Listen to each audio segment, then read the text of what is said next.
Bus upon me, 10 minutes. The next last was go, senior member. Chenabasa big matari, Gani first time ಸ್ವಲ್ಪ ಅವ್ರು ಮತ್ತೆ ಅವ್ರ seniors ಮಾತಾಡ್ಲಿಕ್ಕಿದ್ದಾರೆ ನೀವಿಬ್ರು Channabasava semen ಮಂಜು ಮತ್ತೆ ಆದ ಫಾಸ್ಟ್ ಮುಗಿಸಿ ಮತ್ತು ಶೇಷ್ ಗೌಡ್ರಿಗೆ ಕೊಡಿ.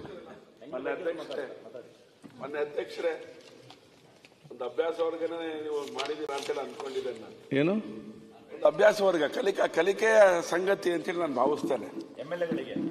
ಯಾಕೆಂದ್ರೆ ಖಾಲಿ ಚೇರ್ಗಳಿಗೂ ಹೇಗೆ ಮಾತಾಡ್ಬೋದು ಅಂತ ಹೇಳ್ಕೊಡಕ್ ಒಂದು ವ್ಯವಸ್ಥಿತವಾದಂತ ಒಂದು ಚುನಾವಣೆ ಟೈಮ್ ಖಾಲಿ ಚೇರಿಗೆ ಭಾಷಣ ಹೇಗೆ ಮಾಡ್ತೀರಿ ಅದೇ ರೀತಿ ಮಾತಾಡ್ದಾಯ್ತು ಈಗ. ಹಾಗಾಗಿ ಯಾಕಂದ್ರೆ ಇದೊಂದು ನಮಗೆ ಜನ ನೋಡಿ ಜನಕ್ಕೆ ಎದುರು ಮಾತಾಡೋ ಅಭ್ಯಾಸ ಇತ್ತು. ಆದ್ರೆ ಇಲ್ಲಿ ಖಾಲಿ ಚೇರಿಗೂ ಮಾತಾಡೋದು ವ್ಯವಸ್ಥೆ ಇವತ್ತು ನಿರ್ಮಾಣ ಆಗಿದೆ. ನಿಮಗೆ ಅಭಿನಂದನೆಗಳು ಸಲ್ಲಿಸ್ತೇನೆ.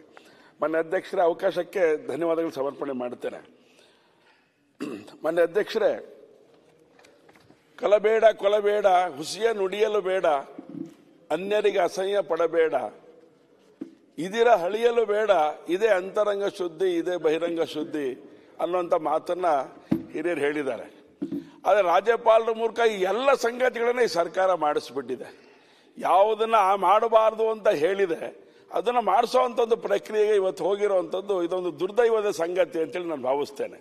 ಇವತ್ತು ಮುಖ್ಯಮಂತ್ರಿಗಳು ಮಾತಾಡುವಂಥ ಸಂದರ್ಭದಲ್ಲೂ ಕೂಡ ನಾನು ಏನೋ ಬಹಳ ವಿಶ್ವಾಸದಿಂದ ನಾನು ಕೂತಿದ್ದೆ. ಆದರೆ ಅವ್ರು ಹೇಳಿದಂಥ ಸಂಗತಿಗಳನ್ನ ನೋಡಿದಾಗ ಈ ಒಂದು ಏನು ಮಾತು ಹಿರಿಯರು ಹೇಳಿದ್ದಾರೆ ಎಲ್ಲ ಒಂದು ಕಡೆಗೆ ಇನ್ನೊಬ್ಬರನ್ನ ಹಳಿಯುವಂಥ ಕೆಲಸಗಳನ್ನು ಮಾಡಿರೋದು ಬಿಟ್ರೆ ಏನೋ ಒಳ್ಳೆ ಸಂಗತಿ ನಡೆದಿದೆ ಅಂತೇಳಿ ನನಗೇನು ಅನಿಸ್ತಾ ಇಲ್ಲ. ಮೊನ್ನೆ ಅಧ್ಯಕ್ಷರ ಹೋದ ಬಾರಿ ಬಜೆಟ್, ಹೋದ ಬಾರಿ ರಾಜ್ಯಪಾಲರ ಭಾಷಣ ಅದನ್ನೆಲ್ಲ ಗಮನದಲ್ಲಿ ಇಟ್ಕೊಂಡು ಯೋಚನೆ ಮಾಡಿದ್ರೆ ಹೋದ ಬಾರಿದೇನೆ ನಾವು ಫುಲ್ಫಿಲ್ ಮಾಡಲಿಕ್ಕೆ ಸಾಧ್ಯ ಆಗ್ತಾ ಇಲ್ಲ. ಆ ಥರದ ಒಂದು ಬಜೆಟ್ ಅನ್ನ ಹೋದ ಬಾರಿ ಕೊಟ್ವಿ, ಈಗ ಮತ್ತೆ ಹೊಸ ಬಜೆಟ್ ಅನ್ನು ಬಂದಿದ್ದೇವೆ. ಈ ವ್ಯವಸ್ಥೆ ಒಳಗಡೆ ಇರುವಂತ ಸಹಜ ಅಂತ ಅನ್ಸುತ್ತೆ ನಮಗೆ. ಆದ್ರೆ ಹೋದ ಬಾರಿ ಆಗಿರುವಂತ ಅನೇಕ ಸಂಗತಿಗಳನ್ನ ಮೆಲುಕು ಹಾಕದೆ ಹೋದ್ರೆ ಮುಂದಿನ ಬಾರಿ ಮಾಡ್ತಾರಾ, ಇದಕ್ಕೆ ವಿಶ್ವಾಸ ಬರುತ್ತಾ, ಇದ್ರ ಬಗ್ಗೆ ನಾವು ಆಲೋಚನೆ ಮಾಡುವಂಥದ್ದು ಬಹಳ ಅಗತ್ಯ ಇದೆ ಅಂತೇಳಿ ನಾನಂತೂ ಭಾವಿಸ್ತೇನೆ.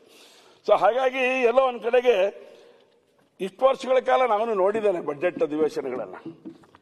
ನಾನು ಗೆದ್ದಿರೋದು ಇತ್ತೀಚೆಗೆ ಇರ್ಬೋದು, ಆದರೆ ಇದ್ರ ಬಗ್ಗೆ ತಿಳ್ಕೊಳ್ಳುವಂತ ಪ್ರಯತ್ನ ನಾವು ಮಾಡಿದ್ವಿ. ಮಾನ್ಯ ಅಧ್ಯಕ್ಷ, 24ನೇ ಸಾಲಿನ ಬಜೆಟ್ ಅಧಿವೇಶನದೊಳಗಡೆ ನಡೆದಂತ ಸಂಗತಿಗಳಿಗೆ ಯಾವ್ಯಾವ ಇಲಾಖೆಗೆ ನಾವು ಏನು ಯೋಚನೆ ಮಾಡಿದ್ವಿ ಅದು ಯಾವ್ದಾರು ಆಗಿದೆಯಾ ಅಂತ ಕೇಳಿದ್ರೆ ಶೂನ್ಯ ತೋರಿಸುವಂತ ಪರಿಸ್ಥಿತಿ ನಿರ್ಮಾಣ ಆಗ್ಬಿಟ್ಟಿದೆ. ಹಾಗಾಗಿ ತಮ್ಮ ಗಮನಕ್ಕೆ ತರಲಿಕ್ಕೆ ನಾನು ಇಷ್ಟಪಡುವಂಥದ್ದು, ಬೆಲೆ ಏರಿಕೆ, ನಿರುದ್ಯೋಗ ಇದನ್ನ ಹೊಡೆದಾಕಬೇಕು ಅಂತ ಯೋಚನೆ ಮಾಡುವಂತ ಸಂದರ್ಭದಲ್ಲಿ ಇವತ್ತು ಬಸ್ ದರ, ಹಾಲಿನ ದರ ಎಲ್ಲ ಸಂಗತಿಗಳನ್ನು ಜಾಸ್ತಿ ಮಾಡಿದ್ದೇವೆ. ಆದ್ರೆ ನ್ಯಾಯ ಕೊಡುವಂತ ಕೆಲಸ ಎಲ್ಲೂ ಕೂಡ ನಡೀಲಿಲ್ಲ.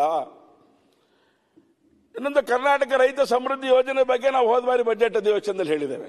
ಆದ್ರೆ ಇದಾಗಿದೆಯಾ ಅಂತ ಯೋಚನೆ ಮಾಡ್ಲಿಕ್ಕೆ ಹೋದ್ರೆ ಮಣ್ಣಿನ ಗುಣಮಟ್ಟ ಮತ್ತು ಮಾರುಕಟ್ಟೆ ಬೇಡಿಕೆ ಆಧರಿಸಿ ರೈತರಿಗೆ ಯಾವುದೇ ಮಾರ್ಗದರ್ಶನ ಕೊಡುವಂತ ವ್ಯವಸ್ಥೆ ಇಲ್ಲ. ಅಂದ್ರೆ ಹೋದ ಬಾರಿ ನಾವು ಹೇಳಿದ್ದೇವೆ, ಈ ಬಾರಿ ನಾವು ಮಾಡಲೇ ಇಲ್ಲ. ಕೃಷಿ ಅಭಿವೃದ್ಧಿಗೆ ಸಂಬಂಧಪಟ್ಟಂತೆ ಹೇಳಿದ್ದೇವೆ, ಯಾವುದೇ ಕ್ರಮ ಜರುಗಲಿಲ್ಲ.